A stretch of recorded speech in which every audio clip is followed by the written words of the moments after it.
ginagawa sa inyo kapamilya. Sa bago lang gid nga nagtakop nga Pasalamat Festival. Kag isa sa main event sa festa among rhythm competition. Kag ang maswerte nga nagdaog among Tribu 2. Alita subong sa barangay barangay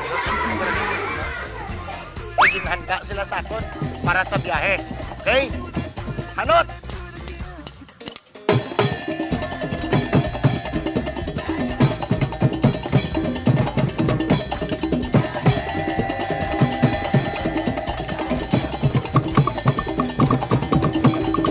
Nakita ko rain or shine, nag-practice sila, ang dedication nila, ang hard work.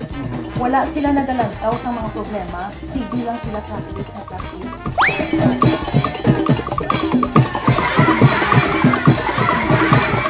Nag-start niya ang Pasalamat 1980. Ano ni Nonoy Halandoni nga ang La Carlota may isa ka festival nga lain sa iban.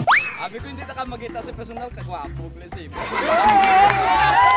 Ako si Rusty Ramos, ang padayon yung upod sa pag...